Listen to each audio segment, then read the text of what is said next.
Darkness, all-consuming and eternal, so complete that I can't even see my own hands and feet when I look down. I'm unsure how long it's been since I woke up in this space.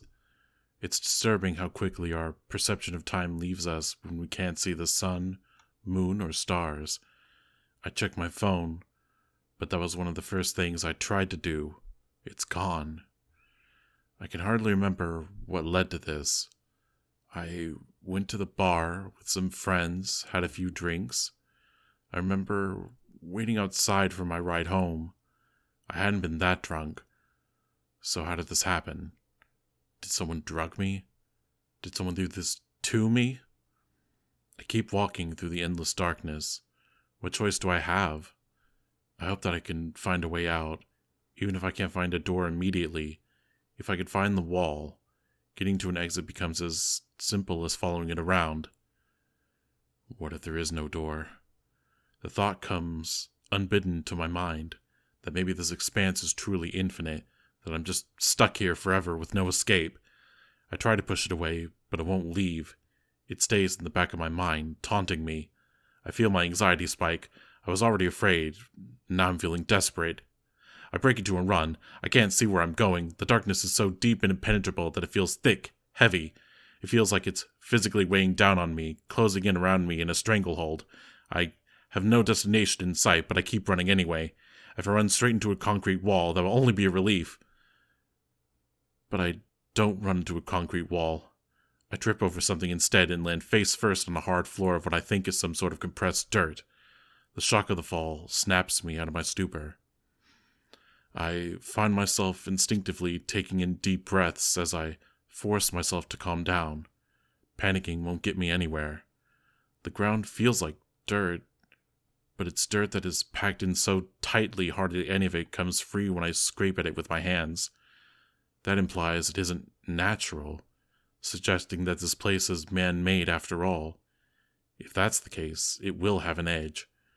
There will be a wall eventually. There will be an exit. Perhaps whatever I tripped over will give me a hint about what happened to me, I think to myself, pushing myself up onto all fours and crawling back across the ground in what I think is the direction I came from. I don't want to accidentally step over it and keep walking, never to come across it again. My hand comes into contact with something wet, soft and squishy, and I recoil, scrambling back a foot or two. I had been expecting something hard for some reason. What the hell was that? I speak out loud for the first time in what feels like a long time. My voice doesn't carry at all through the crushing blackness. Yet it feels distant, like it was spoken by someone else.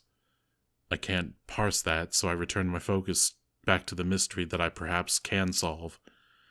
I feel my way back to the object, my wet and sticky hand coming into contact with more of the same. In an instant, I know what this is and I scream. In my shock and panic, I throw myself back away from the body. Fear grips me, sinking its claws in tighten, refusing to let go. My breaths come quickly, too shallow to properly provide me the air I need. I can't stop. I want to run again, but I can't even stand up. The strength is gone from my trembling limbs. I hyperventilate long enough that I get dizzy. My thoughts become a hazy soup. If my vision wasn't consumed by the total darkness already, I might have started to see shadows creeping in around the edges. I must have nearly passed out. I was slow to come to my senses, clarity of thought gradually creeping back to me. Still trembling, I sit back up. I go back to the tried and true breathing method to try and calm myself. It's hardly working, but I can think somewhat clearly now. They aren't good thoughts. My hands are slick with someone else's blood. Someone else was down here. It might even have been one of my friends who I had been out with. It's so dark that I'll never know. Whoever it was, though, they're dead now. They had suffered a grievous, wide wound to what I think was their abdomen. How did that happen in this place? I hadn't run into any obstacles at all before tripping over the body itself. The ground is completely level too. It isn't likely they just fell from a ledge or something. That leaves only one option in my mind, the most concerning one. This was done to them. That means that I'm not alone in the dark. Someone or something is in here with me. A chill creeps down the length of my spine. Suddenly, my fears about this place feel a lot less existential and a lot more tangible. Looking around me, I see no signs of imminent danger. But I can't. There is nothing but the endless dark. I can't see what did this to the dead person any more than I can see the way out. There is only the void, and if something is lurking within it, stalking me, I am helpless to do anything to stop it. I can only wander on and pray that my wandering leads me out.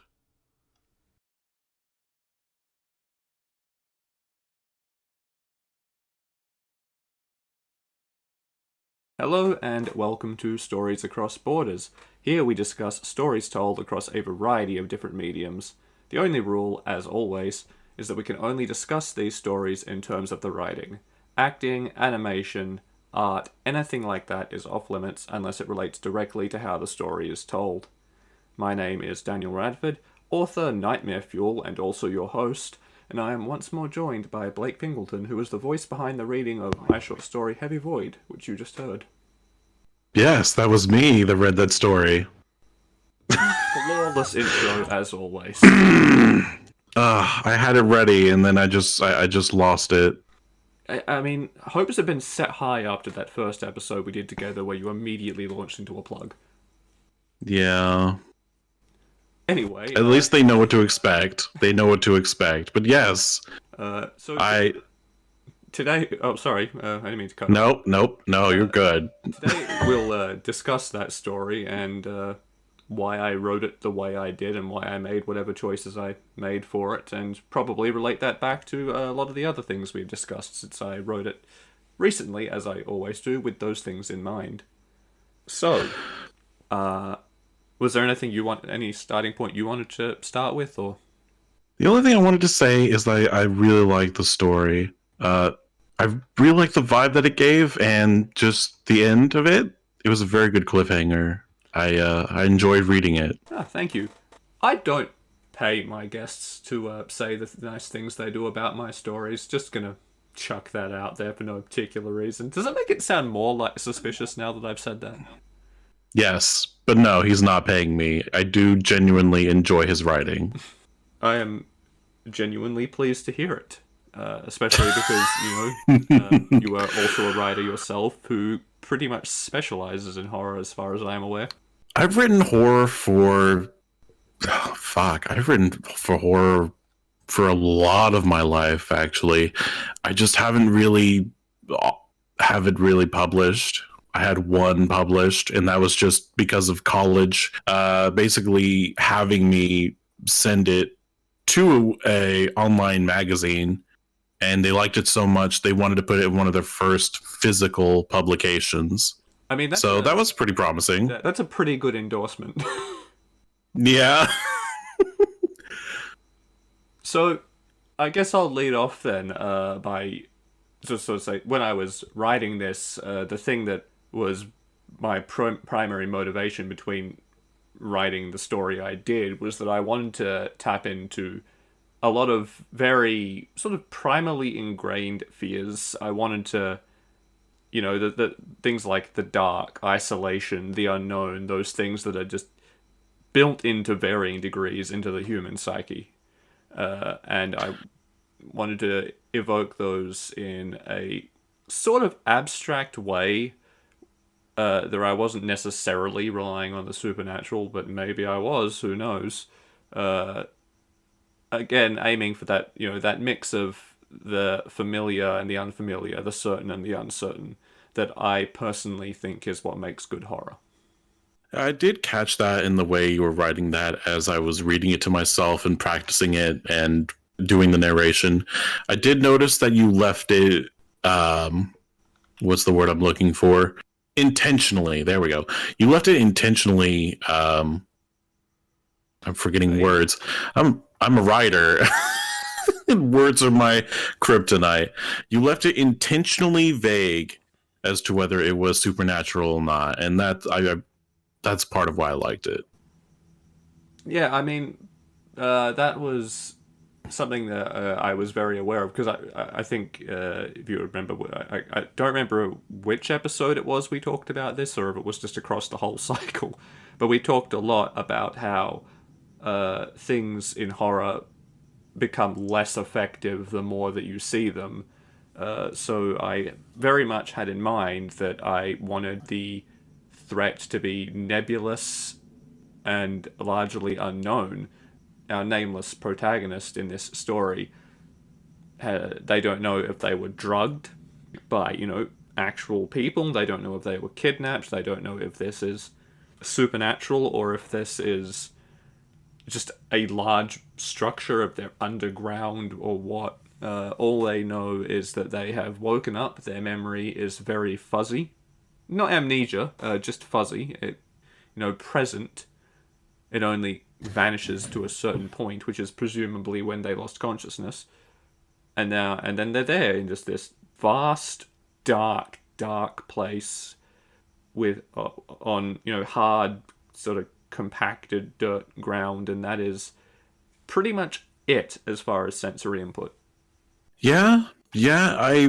I'm gonna be honest. I thought it was. It reminds me of a story I read a long time ago that was basically discussing the more supernatural aspect of darkness. But no, the store was actually a bit of a bait and switch because he tripped over something that was clearly there, that was, and could tell was compressed dirt. So I'm like, what the hell is this? Some sort of hostage situation? Like, what am I reading? Good question. Oh, Yeah, the only thing that he finds that he can trip over is a body which is reasonably fresh and has been ripped open by something or someone, so that it's clearly wherever this place is, he's not alone in it, and there is someone or something dangerous in it. But even that, it's left very open ended as to whether there is just some crazy person running through with a machete, or if there's like an actual creature in there. And or if it's something even more insidious. yeah, possibly. It is very much left open to interpretation in that way because I think not knowing is scarier than having an idea of what is in there. I also think not knowing is also just more fun, just in general. I mean, it definitely. I'm definitely not the first person to do it, but I think it does sort of set it away from a lot of apart from a lot of similar stories in that usually when you go into a horror story or whatever, you have a pretty good idea of what your antagonist or adversarial force or whatever is going to be. Either you know it's a slasher or you know it's a ghost or maybe it's aliens or whatever because you read the synopsis or the title tells you or the prologue tells you or whatever. And I very intentionally wanted to stay away from that because I wanted to lean heavily into that idea of things are scarier the less we know about them. Yeah, I mean I know we've said this before over and over, but I do agree with that sentiment. I mean, it's the very essence of why some I say quite a lot of people fear the dark. It's not because the darkness itself is scary, because all it is the absence of light. It's the fact that it conceals things, and anyone or anything could be lurking, and you can't see it. It increases the potential for threats to your safety. Yeah, the darkness, well, being blinded, I suppose, just makes your imagination run wild. And from there on, you are your own worst enemy in that situation, aside from whatever's hiding in the dark, of course. Exactly, and I didn't want it to just be the dark though, because obviously there are people out there who cannot see. That is also true. So the darkness by default doesn't necessarily hold the same horrors because they're used to it. Yes. So I wanted this situation to be crafted in a way that it would still be scary to a person who had no fear of the dark or who was used to not being able to see. And the way I did that was by making the place empty and unknown. Empty, unknown, got a fresh dead body in there, set to rot. Exactly. A bunch of concerning factors, because even if you can't see by default, it's still going to be concerning if you wake up in a place that's dead silent with like no familiar landmarks or topography that you can touch or whatever, with no idea how you got there. Yeah, that would just be legitimately terrifying. Potentially more terrifying in some ways, although I think it's probably roughly the same in this case, just because of the virtue of the impenetrable darkness.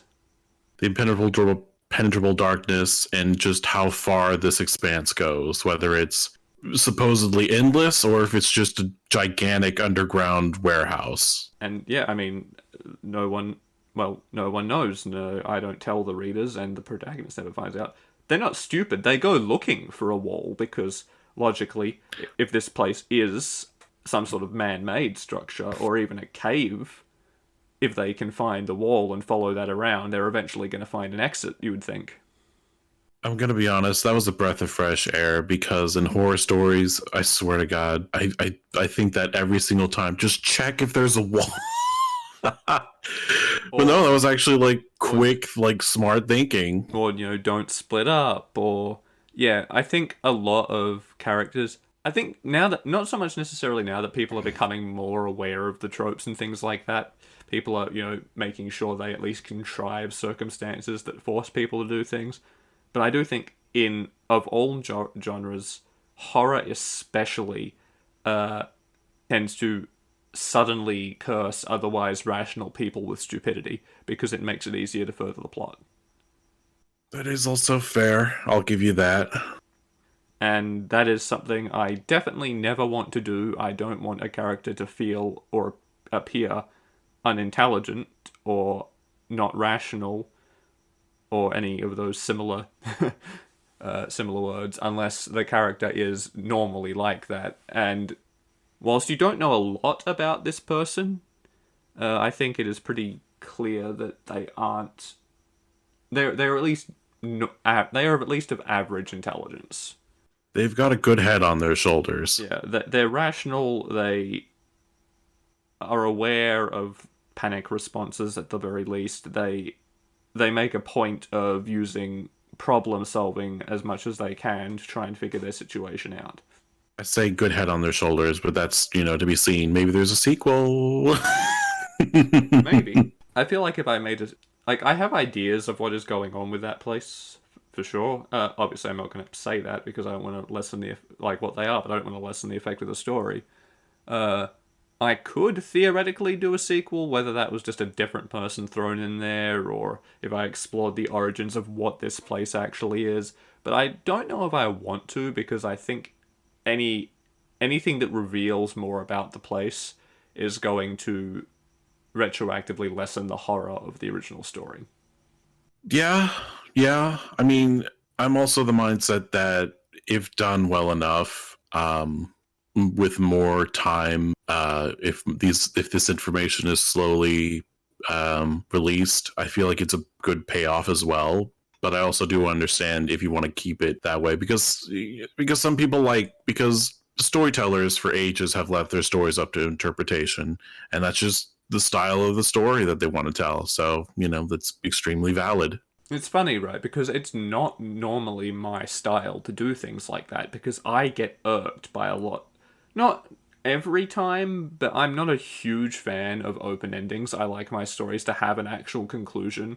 I think horror is one of the few genres where you can, without much fail, get away with doing that because not knowing an outcome, if there even is an escape or whatever, can add to the horror and mean it still hits in subsequent reads and things like that.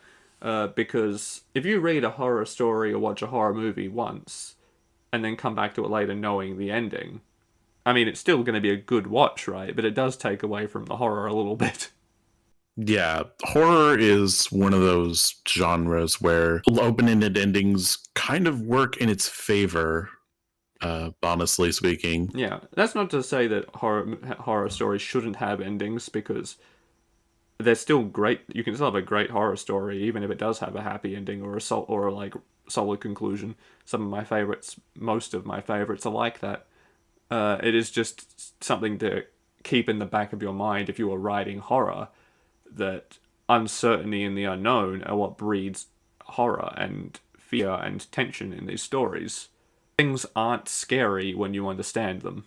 Well, things are less likely to be scary if you understand them.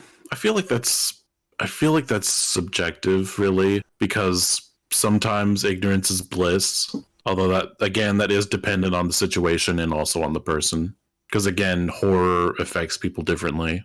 Yeah, I mean, things like tangible threats, like being in a high place or whatever, things like that, tangible environmental threats. I don't think the keeping that sort of thing a mystery doesn't really add to the horror, because we know what happens if you fall 1,000 feet.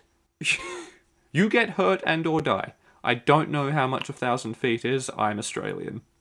No, you would die. You would probably die. I'm just gonna throw that out there for anyone curious. We use the metric system. One day Americans might move over to the metric system. You don't seem to be in a rush. They won't. But yeah, no, that's fair. It isn't like it's a guaranteed rule that things aren't scary when you know what they are. But I think the veil of the unknown is definitely an asset when trying to create a scary story. Oh, it's absolutely an asset. It's one of the guiding principles of horror, I would say. Yeah, absolutely. I mean, it's like I've been saying, and like you've been saying throughout this whole process, is that horror, like that sweet spot, the Goldilocks zone for horror, is where the unknown and the known meet. Where you know something bad is happening or is going to happen, but you don't know how, because that's where the tension comes from. You get the fear of, oh shit, I'm in danger, but also the fear of the unknown, of not knowing what is coming for you, if anything. Yeah, and also, I know we haven't really talked about it, but also just having the hope that you can't escape from it and then just having it taken away. I think that's another absolutely great asset of horror. This came up quite a lot earlier in the very first cycle, where we talked about disaster stories and how hope can play a very important role in those stories, because having the hope and the potential of the hope being taken away can create stakes. And it is the same in horror, I think, where it's actually scarier when there's a chance of escape or success, because there's the chance of that positive, happy ending being taken away. Whereas if things are very clearly doomed from the start with no hope, there's no reason to get invested, and therefore no reason to be afraid of failure because it's guaranteed. And that was done really well in what we discussed the previous episode with Corpse Party, because that was quite a heavy feeling amongst its characters, was the hope of escaping Heavenly Host Academy. Yeah, they were told from the beginning that by that one friendly ghost, that if you're here, you're stuck, there's no way out. But very quickly came across evidence that maybe there is a way out. There's that very vague notion of there's a chance, and that added weight to things, because it meant it wasn't just watching a bunch of people suffer and die throughout the course of what is it, like a 10-hour game?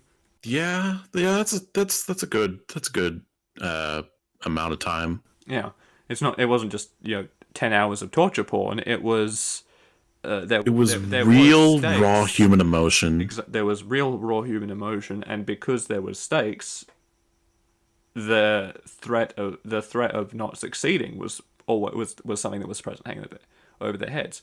Cabin in the Woods had the same thing. There was added tension specifically because there was the question of, will they make it out? Having that suspense aids a lot in the story. If there was never any hope, if they were just trapped in a room with no windows and a locked door with those zombies in a completely hopeless situation, it would not have been nearly as entertaining a movie. It would have been a much shorter movie. It wouldn't have quite had the payoff it did. No, not at all. And I think you will find that in almost every horror story, you can find that faint hope of making it out alive. Because Yeah. it's the contrast, it's that faint hope of getting out that gives everything else the weight it does. Objectives and stakes are very important in writing, always.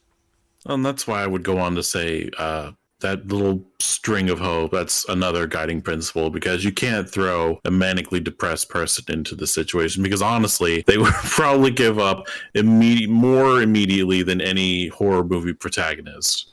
Yeah, so I can see a version of this story, right, where it was just about a dude giving up. But I don't think that would be a horror story anymore. It would be a drama, a tragedy, maybe. But it wouldn't be scary. It would be melancholic and depressing, which is a Yeah. perfectly valid story to tell, and it's an interesting idea to explore.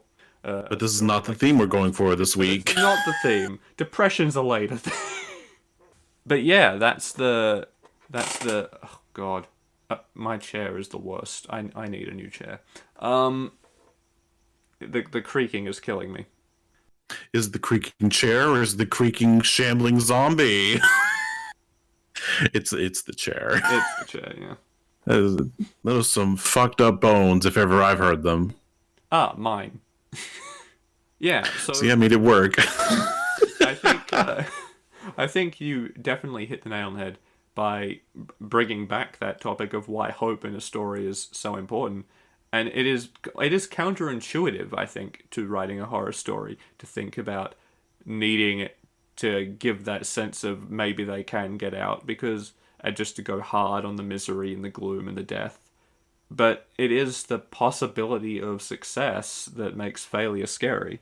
So I think that is a really good point, and I think something, again, that if you go back over and look at a lot of horror stories, the really successful ones, a lot of them, not all of them, because it's not 100% necessary. Writing is a very flexible thing. It's not a steadfast rule. But a lot of them will kind of thrive on having that potential for victory or for escape. Yeah, or in some contexts, even just the hope that you weren't responsible. Because we have some horror stories where, again, we could translate the last story that I just narrated, and we could make it possible that maybe it was him that killed the person in that underground bunker or whatever it is. Because there's also the hope that you that blood is not on your hands, I guess is the better way to put it. I mean, it wasn't his hands, but it's because he fell on top of a dead body. Literally. But yeah, I mean, I didn't really address that in the story, to be fair. I'm kind of wishing I had now. Yeah, but if you had, then it probably would have taken away from that. That's true. You see what I mean? I think in this case, we circled back. Yeah, to be fair, I think in this case, the protagonist has too much clarity of mind for that to really pay off, unless I wanted a hard swerve into that, and that wasn't really the point of the story. But I do think... Yeah, but his head was fuzzy. It was fuzzy, that is true. I think I could have done it if I really wanted to focus in on that, and it would have been fine. It would have been a different story at that point, but I think it would have still been good. I mean, that's what makes it an acceptable horror story in the end, is because of the vagueness, is that you can draw various multiple conclusions. You didn't even identify the body to begin with. You just know there's a body. What if it's his body? What if he's just, dead and just stuck walking around his own body? Honestly, that is... I'm not going to confirm or deny it, but that is an option. I'm going to be honest, that's what I also thought when they found the body. I thought they were dead and just kind of just trapped in darkness. That is a possibility. I'm not saying that is what happened, because again, I like the vagueness. But when I was... Damn it, I didn't get the spoilers. When I was cooking up the story, obviously I had to think a little bit, at least, about, why is he there? And that is one of the things I thought of when I had the idea of him stumbling across a body, was maybe it's his. It's dark. He doesn't identify it. He doesn't even identify the gender of the body. Not really a priority. Although it probably would be hard to identify the body when it's dark. Exactly. It's very dark. It's covered in blood, and he isn't exactly sticking around to run his hands all over it and see if he can figure some stuff out, because it scares the crap out of him, and rightfully so. Yeah, I don't think CIA is gonna be here to, or CSI. Damn it, I ruined it. I ruined the episode. I don't think this man's part of the CSI Miami. No. He's clearly quite put off by the gore and everything, and his knowledge of anatomy and medicine is pretty much as you see in the story. Yeah, horror is a fun genre. It is. I've written a lot of horror before. I've not published any horror. There's some horror elements in Domino, but it's not a horror story by any means. I mean, there are.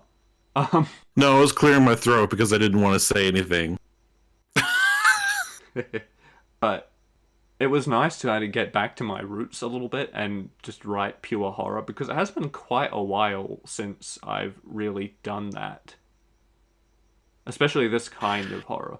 Yeah, I mean, the last time I wrote, that was basically in college when I submitted that for the magazine. That was over 10 years ago. Probably get back onto that writing thing, given how well it went the first time. I've contemplated doing some writing. I've had an idea in my head for at least 15 years that I just haven't done anything with it. Oh, story of my life. Many of those are horror. But yeah, it was nice, because horror is where I kind of started with a lot of stories. Like a lot of the ones that were decent, I've been writing ever since I could pick up a pen. But most of those stories were, of course, illegible because my handwriting is awful. But outside of like when I was really young and wrote a lot of very short, very derivative fantasy. The first like really original ideas that I was writing in like my early to mid teens, even earlier than that, probably a little bit sort of like late primary school, was horror.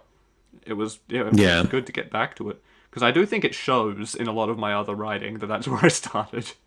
Yeah, I'd believe that, you motherfucker. Oh, that's an inside joke. Well, fun fact, most of my writing in early on, well, I remember my earliest writing, the first time I ever wrote something, I believe was in 3rd grade. It wasn't horror related. I was inspired, I was basically, what's the word I'm looking for? I was basically infatuated with the horror genre when I picked up the Goosebumps series, and I read every single one in the library, and there was at least 20. Yep. I also did that. One of a few stories that I like, story series I picked up around that time. But it's a great place to start if you're getting interested in horror when you're younger, because they're spooky and they're creepy, but they're not that scary necessarily. They're horror, but they don't go out of their way to be frightening necessarily. But a lot of the good building blocks that eventually that make up good horror are there. They're good stories. They're good stories, and I will say they do apply what we discussed in our podcast, in your podcast that I'm guesting. They do offer quite a bit of disturbing imagery. I know there was one that The Boy Who Became a Bee, that was some serious body horror, among others. And also, it plays with the vague ending and how it's left to your interpretation. Yeah, I think a lot of them do that, don't they? Have very open-ended stories. I'm pretty sure most of them, if not all of them, do. You'd probably... or they just completely subvert expectations and at the end just do a complete 180. Yeah, I mean, the expectation, the subversion of expectations is a great tool for horror. And one of my favorite things about that, right, is that the same formula is used for a good joke and a good jump scare. Which is setup, subversion of expectations, payoff. Yeah. Because what makes a lot of jokes funny is being led to believe one thing and then having your expectations twisted and having something else come out on the other end. And a good jump scare works exactly the same way, where you are led to believe that the monster is in a certain place or whatever, being followed. You think it's behind. They think that it's behind them, and then they get to the door. They open the door, and the monster's behind the door. You know, that sort of. Yeah, that's always a good one. Just a fun little tidbit. But yeah, Goosebumps good. It's been a very long time since I've read any, but I would not be surprised if they still held up. I actually haven't read any long time. I mostly just started collecting them just because out of nostalgia. Yeah, that's fair. I've got a couple of old series of books I'm trying to do that with as well. But yeah, good shout on the subversion of expectations as well, being a very useful component in a horror story. Well, I think it's one of the key elements of horror. Again, one of the guiding principles of horror, or one of the guiding guidelines, another way to put it, because that's just another way to apply horror very well. Yeah, I mean, as with most genres, there is no hard, steady rules necessarily for how to write horror. But there is definitely a lot of tools at a writer's disposal that can help. The ability to subvert expectations, creating an atmosphere, suspense, and again, always that juxtaposition of the known and the unknown. Always very useful tools for if you're writing a horror story, and I highly recommend to any other horror writers out there that you make use of those tools. And if you want inspiration, I'm sure we could give you some inspiration for some horror stories. Just start off with, probably. I mean, certainly. I mean, just look back at any of the stories we have discussed through this cycle. I mean, oh man, we've talked about a lot. We talked about It a couple of times. We did talk about It. We've talked about, obviously, we tackled the Cabin in the Woods, Corpse Party. We've talked a little bit about Lovecraft, who, for all his flaws as a person, was great at leveraging the unknown. Don't really respect Lovecraft as a person, but I do respect him as a writer. Definitely. I mean, he basically created the Eldritch horror sort of genre, at least the modern version of it. Such a shame he's a jerk off. But anyway. If you want to go way back, Poe. Yes. He was my first inspiration to really write horror. I mean, Goosebumps got me to love horror, but Edgar Allan Poe got me to love writing horror. Yeah. I'm not super familiar with his work, to be fair, but the ones I do know are very good at leveraging like suspense and those sort of primal fears, suffocation, being trapped, the darkness, all that sort of thing. A good story, just off of what you said, The Cask of Amontillado. Yes. A classic and a favourite. Yes, same. Let's see, some other good horrors. A couple of, I mean, if you want a couple of good weebier examples, the When They Cry franchise is brilliant. Promise Neverland is brilliant. Other books, God, it's been a while since I've just read a horror novel. Oh, The Exorcist, of course, is fantastic. Both the movie and the book. The latter movies, they have their moments. I'm gonna be honest, I can't recommend a lot of horror movies because I feel like I'm gonna polarize by saying this, but I don't really find a lot of horror movies that really hit it for me for that pure horror essence. I can list Jacob's Ladder. That's a very good one. I can list Heart of Darkness, although that's more psychological horror that I've fanned over. And those are the two I can immediately give you. But the former being a better example for horror. I'll throw out that The Exorcist from the 70s, I think the movie was made. I feel that's right. Really good. It is one of my all-time favorite horror movies. I'll say the first Nightmare on Elm Street movie, despite being a gory, bloody slasher, actually pretty damn good. Makes very good use of a lot of the things we have talked about. The Ring movies, I've seen the American versions, but I assume the Japanese versions are very good as well. Really good horror movies those are. And just for some classic creature horror, Jaws, not the book, never the book.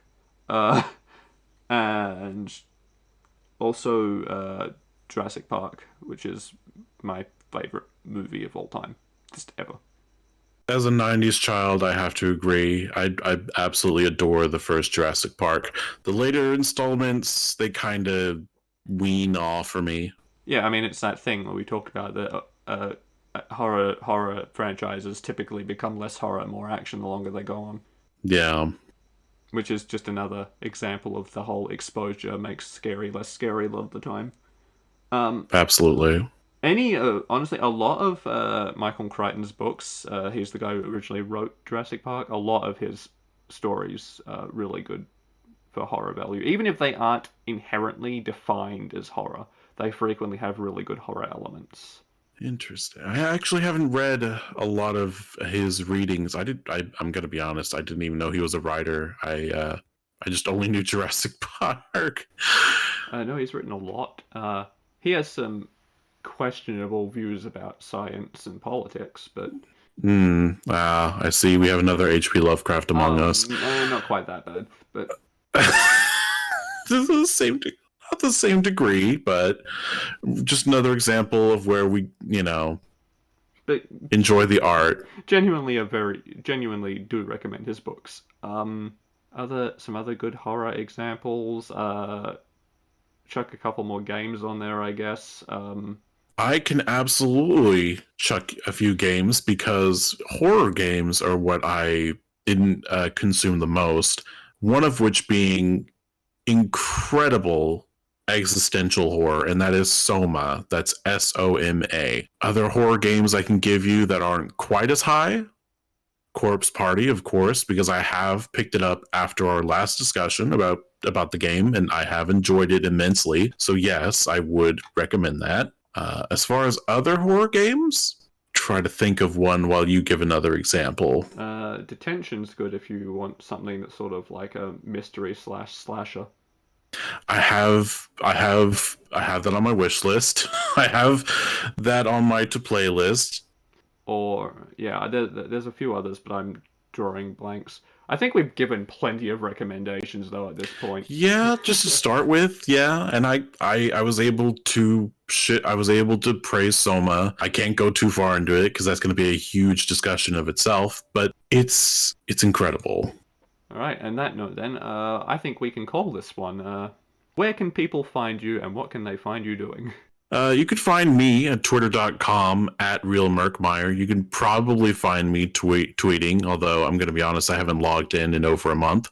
But you might find me uploading a video in the next month. Oh. And you will certainly, with that anticipation already building, see him again, will hear him again in future podcast episodes and not likely. Returning guest appearances. Of course. That was subverting expectations. I was told this today was the end of my contract. For this cycle. As for me, as always, you can find me also on Twitter at DanielWright7, where I occasionally say things about stuff. You can also, of course, find me at my website, radfordwrites.com, which is, you're likely there already if that's where you're listening to this podcast, unless, you've got it on Spotify or something, where I share more of my writing as well as, links to my other stuff. Much of that writing, as I've mentioned, it does include horror elements, even if it isn't the primary genre necessarily. So if you were like us and are fans of disturbing things, good place to be. On that note, we will see you later. Goodbye.